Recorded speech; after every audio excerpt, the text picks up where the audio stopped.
There you go. Good. Nice chicken. Very good fried chicken. Very good. What you like to eat? Very good. Chicken no bone, chicken low, bacon sausage. Very That'll good. do for me. That'll do for me. Very good. Oh, looks so tasty. Thank you. Thank you so much. Mmm. อร่อยไหม Yummy. Very good. Lovely. Very good. Yeah. Oh, one from summer. Oh, one from summer. Very good. พาร์ทช่วงนี้อย่าเพิ่งลง Tasty stuff. Tasty stuff.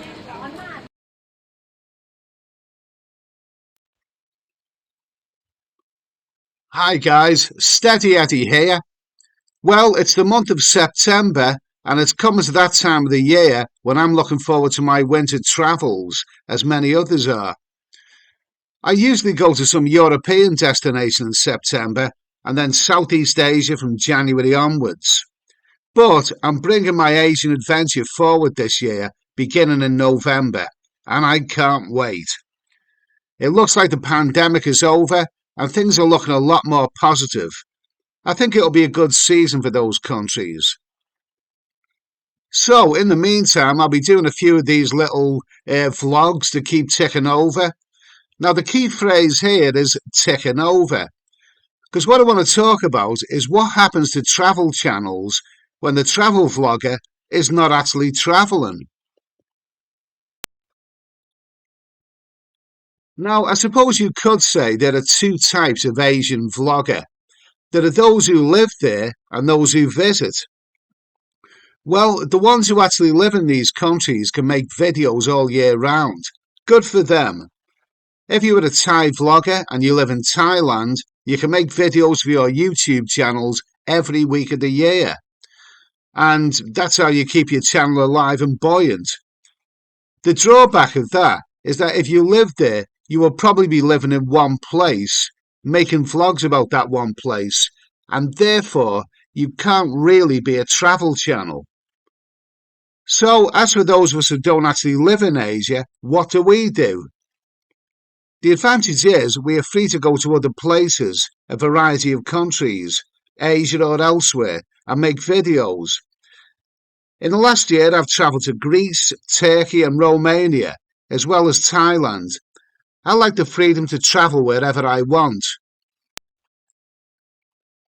The disadvantage of this is that unless you are rich, you can't always travel all year round. And to be honest, I wouldn't really want to do that anyway. A life going from country to country, living 52 weeks a year in hotels. It may sound exciting, romantic even, but you just try doing it. If you are travelling alone, it can become a soulless existence, and after a while, you may just find that you want to go home and live a dull life. That's what happened to me earlier this year when I left Thailand. I'd had enough of travelling, and I just wanted to go home, cook my own food, put my feet up, and watch Netflix. The good thing about being at home is that you don't have to check out every few days and drag your luggage to go somewhere else. So the question is, what do travelling YouTubers do when they are not travelling? Well, many go back to their day jobs, some are retired I suppose. And what do they do with their YouTube channels when they are not travelling? Well, many of them do nothing. They leave their channels dormant. You see, when you're travelling, you make videos about your travels. But what about the other months, or maybe half a year or whatever, when you're not travelling? You can't make travel videos when you're back at home, can you? You may make the occasional pop-up video just to say hello and let people know you're still alive. But if your subscribers are used to a certain format, such as making up-to-date videos when you were travelling, then you are more or less stuck when you're not travelling. You can always try scraping the bottom of the barrel and making compilation vids, but there's only so far you can go with that. Your subscribers will get bored with that and demand new, fresh, up-to-date content. So this is the problem with travel vloggers. Unless you are a permanent traveller, your YouTube channel is going to be a part-time channel. And this is why some very, very good travel vloggers have not really gone as far as they should have done over the years. To make a success out of YouTube, you've got to be full-time. Give it heart and soul. It's not really for part-timers. So how do you get around this if you're a travel vlogger who doesn't travel all year round? Well, to answer this, you first of all have to understand YouTube. You see, YouTube isn't really that old. And as for travel vloggers who post videos on YouTube, well, that doesn't really go back that far either. Think of your favourite travel vloggers and how long they've been on YouTube. 10, 12 years maybe. I can't think of any that go back further than that.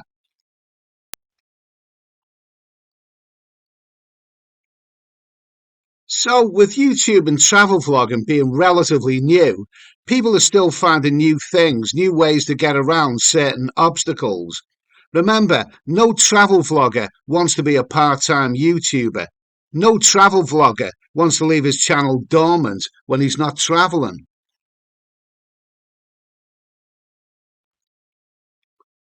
So, when that dreaded pandemic lockdown thing came along, many of us thought, what do I do now? Many people just gave up. No travel means no videos. Well, I wasn't prepared to do that. I still wanted to keep my channel alive in some way. I couldn't just keep rehashing the same old videos, and I couldn't sit in a chair giving information on travel at a time when many were wondering if we were ever going to be travelling again. So, only one thing for it. I started doing weekly live streams. Now, this is something the older school travel vloggers didn't tend to do. Not from travel and go from home. Why is that? Well, vloggers who make videos are used to doing it that way. They've gone through the trouble to buy expensive cameras and learn how to edit videos, and that's what they're used to doing. Live streaming is a more recent phenomenon. It doesn't require editing and clearly isn't as creative as videos.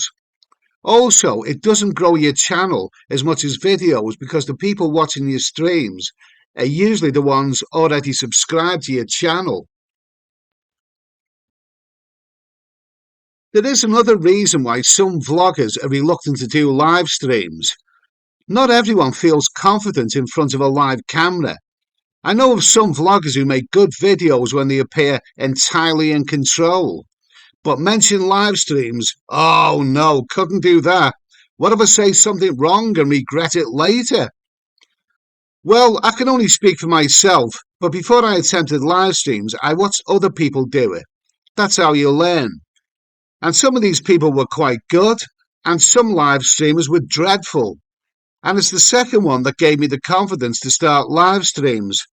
I suppose it's like listening to a karaoke. Someone truly awful gets up to sing, and you think to yourself, well, I can't do any worse than that. May as well give it a go.